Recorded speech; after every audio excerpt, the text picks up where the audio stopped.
एक चोर खुद हायर हुआ अपना शिकार चुराने के लिए, और जिसने हायर किया वो खुद शिकार बन गया। ड्यूक ऑफ मालागा, सेविल का सबसे ताकतवर आदमी, उसने बर्लिन को बुलाया लियोनार्डो डा विंची की पेंटिंग चुराने के लिए। डील हुई, हाथ मिला, लेकिन बर्लिन का असली प्लान पेंटिंग नहीं था, ड्यूक खुद था।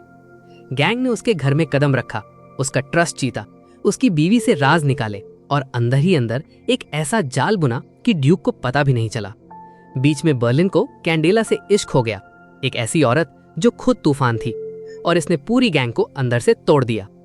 आखिर में ड्यूक की पूरी दुनिया छीन ली, पैसा, इज्जत, ताकत, सब।